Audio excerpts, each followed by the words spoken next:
Good evening students. आजपासून आपण chapter number 5 चालू करतोय. Reconstitution of partnership, death of partner. हा टॉपिक थोडासा कॅल्क्युलेशनचा आहे, पण सोपा आहे. थोडंसं कॅल्क्युलेशन याच्यात करावं लागतं. त्या मानाने ॲडमिशन टॉपिक सोपा असतो. याच्यात थोडंसं कॅल्क्युलेशन गुडविलचं समजलं. त्यानंतर डेथ ऑफ अ पार्टनरमध्ये जो भागीदार मृत्यू झालेला असतो त्याचा नफा, त्याचं कॅल्क्युलेशन कसं करायचं हे एकदा समजलं की हा टॉपिक म्हणता टेक्निक सोपा आहे. आपण थोडीशी अगोदर माहिती वाचू, समजून घेऊ आणि नंतर त्याचं गणित सुरू करूया. A partner will cease means stop, थांबवणे. To be a partner on his death and hence death is considered as compulsory retirement. एखाद्या भागीदाराचा मृत्यू झाल्यानंतर थोडक्यात त्याला कंपल्सरी रिटायरमेंट असंच म्हणतात. Disease partner with his legal representative who will be entitle. मृत भागीदार जो आहे त्याचे जे वारस असतात त्याला लीगल रिप्रेझेंटेटिव्ह म्हटलेले, कायदेशीर वारस. At their choice to interest at 6% per annum on amount due. 6% जे संस्थेतून त्याला देण्याची रक्कम असते त्याच्यावर 6% व्याज मिळू शकतं. From date of death to date of payment. मृत्यूच्या तारखेपासून पेमेंटच्या तारखेपर्यंत त्याला 6% दराने व्याज मिळू शकतं राहिलेलं त्याची रकमेवर. त्यानंतर new profit sharing ratio. On death of partner, profit sharing ratio of remaining partners changes. एखाद्या भागीदाराच्या मृत्यूनंतर रेशोमध्ये बदल होतो. Profit sharing ratio of remaining partners increase. राहिलेले जे पार्टनर असतात त्यांचा नफ्याचा हिस्सा वाढतो. Because profit sharing of deceased partner gets dividend and received by remaining partners. त्यांना तो लाभांश मिळतो आणि फायदा होतो. Gain ratio or benefit ratio, याच्यामध्ये कॅल्क्युलेशन करावं लागेल. पहा, गेन रेशोचं फक्त सूत्र लक्षात ठेवा. Gain ratio is equal to new ratio minus old ratio. Admission टॉपिकचे एकदम विरुद्ध आहे. पहा, gain ratio is equal to new ratio minus old ratio. Gain म्हणजे फायदा, बेनिफिट पण म्हणतात त्याला, म्हणून इथं नाव दिलं आहे बेनिफिट. त्यानंतर revaluation of assets and liabilities. Admission सारखंच आहे. ॲसेटची किंमत वाढली, प्रॉफिट अँड लॉस ॲडजस्टमेंट अकाउंटच्या किंवा रिव्हॅल्युएशन अकाउंटच्या क्रेडिट बाजूला लिहायचो पहा आपण ॲडमिशनमध्ये. तसंच ॲसेटची किंमत कमी झाली, प्रॉफिट अँड लॉस ॲडजस्टमेंट अकाउंटच्या डेबिट बाजूला आणि बॅलन्स शीटमधून लेस करायचं. अगदी ॲडमिशन टॉपिक सारखंच आहे. त्यानंतर the profit or loss on revaluation is transfer to deceased partners capital account. जो काही नफा तोटा झाला असेल ते मृत भागीदाराच्या कॅपिटल अकाउंटला ट्रान्सफर करायचा असतो. To the extent of his share, त्याच्या हिस्स्याच्या प्रमाणात. Amount due to deceased partners executor, nominee, administrator असं म्हटलेले. मृत भागीदार जो आहे त्याला जी देय रक्कम असते ती त्याच्या वारसांना किंवा नॉमिनी म्हटलेले त्यांना किंवा ॲडमिनिस्ट्रेटर त्यांना द्यायची असते. त्याला त्या संस्थेमधून, भागीदारी संस्थेमधून जे share of profit or loss on revaluation त्याचा भाग मिळेल. जनरल रिझर्व्ह मिळेल. ॲक्युम्युलेटेड म्हणजे संचित साठवलेलं profit or loss. Share of goodwill, त्याच्या गुडविलचा हिस्सा मिळेल. सॅलरी ऑफ पार्टनर, पगार असेल तर पगार मिळेल त्याच्या मृत्यूच्या तारखेपर्यंत. इंटरेस्ट ऑन कॅपिटल, भांडवलावर व्याज मिळेल. इंटरेस्ट ऑन ड्रॉईंग, उचल घेतला असेल तर त्याच्यावर व्याज भरावं लागेल. Profit up to the date of death, त्याच्या मृत्यूच्या तारखेपर्यंत.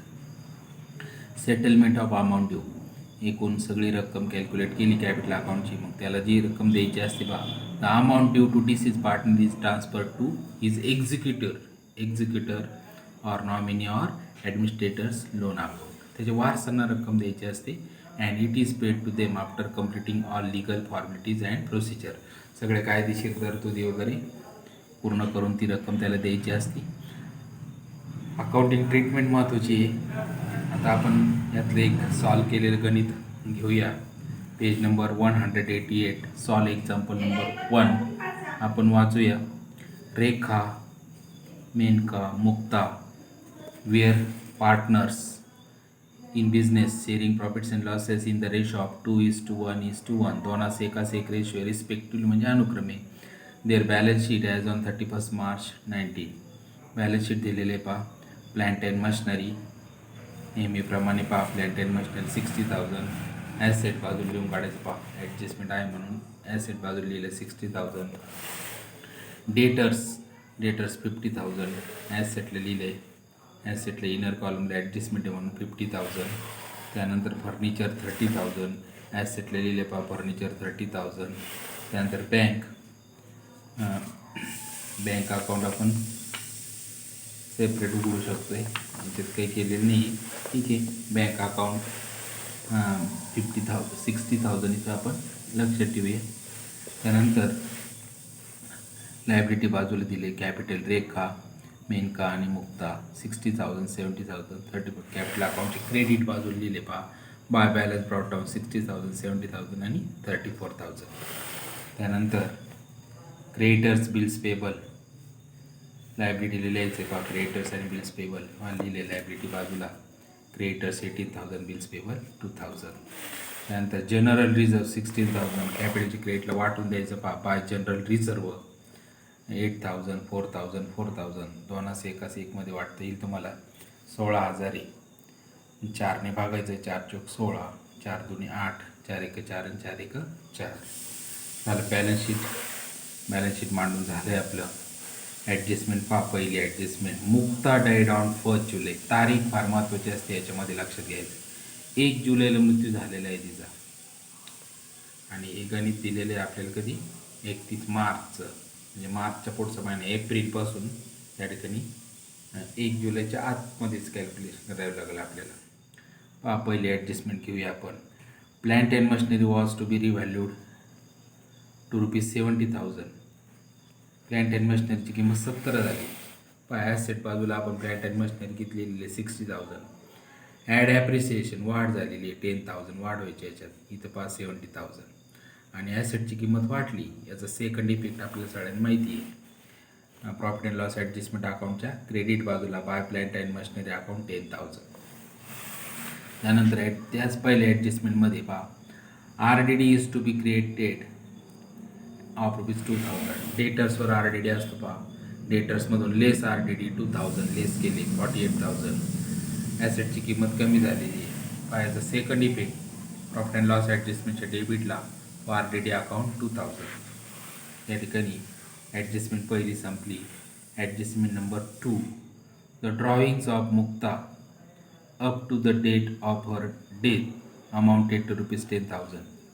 मुक्ताची ड्रॉइंग किती सांगितलेली आहे मृत्यूपर्यंत 10,000. बरोबर आहे.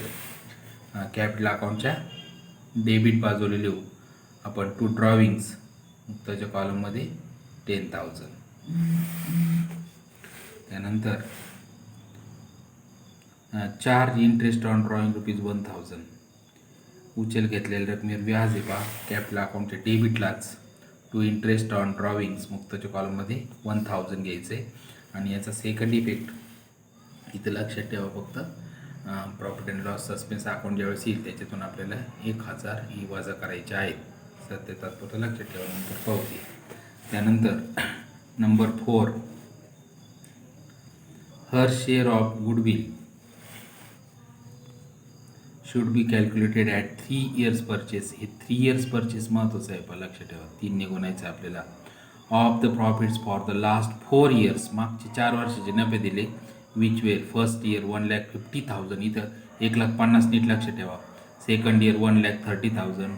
Third year 70,000. Fourth year 50,000. 4 वर्षाचे नफे. पाहायचं कॅल्क्युलेशन कसं करायचं आपल्याला. गुडविलचं कॅल्क्युलेशन काढून दाखवलं 190 पानावर त्यांनी. आपण समजून घेऊया. पहा लक्ष द्या. नोट्समध्ये नाव दिलं आहे त्यांनी. याच्यात कॅल्क्युलेशन नोट्स असतात थोडेसे फक्त. व्हॅल्युएशन ऑफ गुडविल पहा.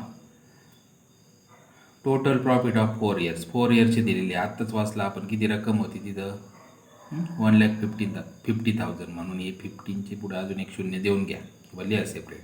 प्लस 1,30,000 प्लस 70,000 प्लस 50 सगळे नफे म्हणून त्याची बेरीज करायची. 4 वर्षे ना, मग त्याला 4ने भागायचं. याची टोटल 1,50,000 1,30,000 70 आणि 50ची बेरीज आली किती 4 लाख ॲव्हरेज प्रॉफिट. आणि त्याला आपण 4ने भागायचं, 4 वर्षाचं आहे म्हणून 4 एक 4 1 लाख आलं. हां, आता गुडविलचं सूत्र टाकायचं. पहा, ॲव्हरेज प्रॉफिट झाला. गुडविलचं सूत्र कसं टाकायचं? Goodwill is equal to average profit multiply number of years purchase. आत्ता मी तुम्हाला सांगितलं नंबर ऑफ इयर्स परचेस दिलेले 3. 1 लाखाला 3 निघूनलं किती आले 3 lakh. Mukta share in goodwill 3 lakh आलं. आता मुक्ताचा हिस्सा काढायचा. मुक्ताचा हिस्सा म्हणजे इथं रेशो दिलेला आहे. पहा, 2:1 म्हणजे 1/4 बरोबर. मग 1/4 केलं इथं. 4 7 28 2 4 25 म्हणजे इथं 75,000 आले. हे जे गुडविल आहे ना 75,000 हे कुठं मांडायचं नीट लक्ष द्या. 75,000 कॅल्क्युलेशन समजल्यानंतर तिला गुडविलचा हिस्सा मिळेल कॅपिटलच्या क्रेडिटला.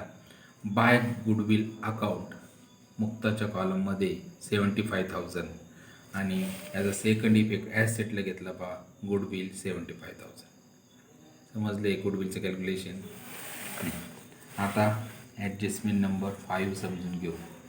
5 नंबर पहा, द डिसीज पार्टनर म्हणजे मृत मुक्ता जे आहे ना तिला म्हटलं deceased partner share of profit up to the date to be calculated on the basis of average profit of last 2 years 3rd and 4th year.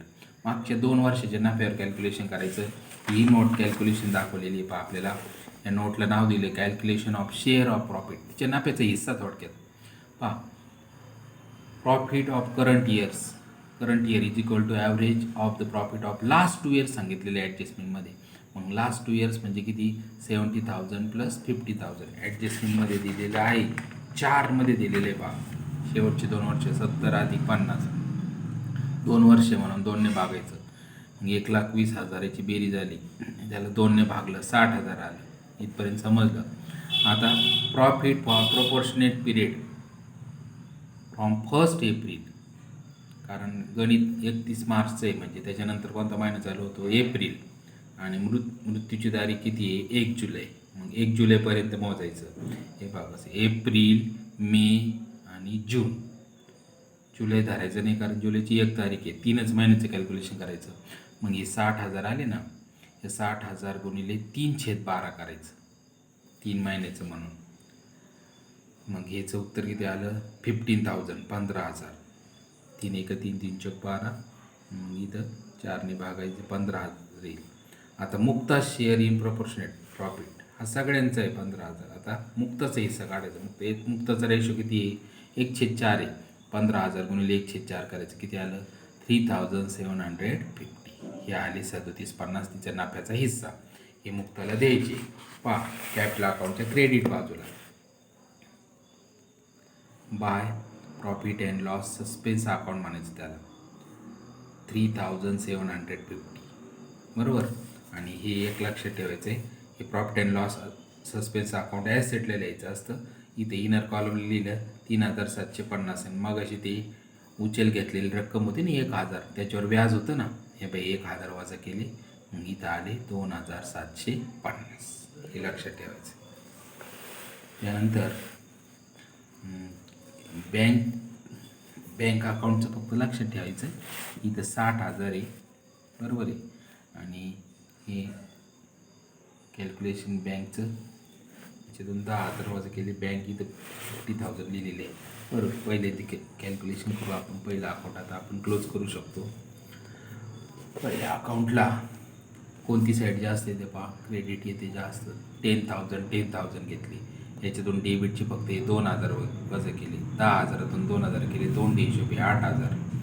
आणि रेशो काय 2:1 4ने भागायचं. 4 2 8 येईल बरोबर. आणि 2 निघून यायचं. 2 4,000. इथं 2,000 2,000 याची टोटल घेतली 8,000. हा नफा आहे. कॅपिटलची क्रेडिटला वाटून द्यायचा. By profit and loss adjustment account profit हे बाय 4,000 2,000 2,000 वाटून दिलेले. आता आपल्याला कॅपिटल अकाउंट टॅली करायचं. पहिल्यांदा डेथ मुक्ताची डेथ झाली तिचं टॅली करायचं. पहा, मुक्ताची क्रेडिट किती आली 1,18,750, 1,18,750. याच्यातून हे दोन आकडे वजा करायचे, 10 आणि एक 11, 11,000 वजा करायचे 1,18,750मधून. मग तो डिफरन्स येते तो येतो 1,07,750. त्याला नाव काय द्यायचं पहा, टू मुक्ताज एक्झिक्युटर्स लोन अकाउंट, मुक्ताचे वारसाने. आणि हे 1,07,750 लगेच लायबिलिटी बाजूला लिहून टाकायची पहा. लायबिलिटी बाजूला लिहिलेले आहेत, मुक्ताज रिप्रेझेंटेटिव्ह लोन अकाउंट. ही इथं रक्कम लिहून टाकली 1,07,750. मुक्ताचं टॅली झालं. आता मेनकाची क्रेडिट किती येते 76,000 इथे घेतली. ते काहीच नाही डेबिटला, इथं लिहून टाकलं 76,000. त्याला to balance carried down, balancing figure 76 आलं. आता रेखाची क्रेडिट केली 72,000. डेबिटला काहीच नाही वजा करायला, इथे लिहिले टू बॅलन्स कॅरीड डाऊन 72. या दोन रकमा. आता हे दोनच पार्टनर राहिले. लायबिलिटी बाजूला लिहायचं कॅपिटल अकाउंट, लायबिलिटी बाजूला लिहायचं कॅपिटल अकाउंट्स. आणि पहा इथं रेखा आणि मेनका इथे घेतले 72,000, 76,000. ह्याचे दोन रकमा आहेत, हे इथे घ्यायचे लायबिलिटी बाजूला. झालं. आता आपल्याला फक्त बँक अकाउंट फक्त टॅली करायचं राहिले. बँक 60 दिलेले आहे आपल्याला, आणि ते ड्रॉईंगचे वजा केल्यानंतर म्हणजे इथं बँकेची फक्त किती लिहून टाकले त्यांनी 50,000 एवढं ध्यानात ठेवायचं आहे. आता टॅली करूया. पहा याची टोटल घेतली 2,75,750 आणि लायबिलिटीची करून पहा 2,75,750 गणित टॅली होतं. तर इथं बँक लक्षात ठेवायचं 50,000 घेतले, ॲसेटला दिलेले 60, त्याच्यातून ते ड्रॉईंगचे 10,000 वजा केल्यानंतर इथं 50 येते. अशा पद्धतीने आपण डेथ ऑफ पार्टनरचं पहिलं सॉल्व एक्झाम्पल सोडवलेले. दोनदा तिचा पहा व्हिडिओ, नोट्स समजून घ्या. नोट्स पण अतिशय सोपे आहेत आणि गणित वहीमध्ये व्यवस्थित लिहून काढा. ठीक आहे.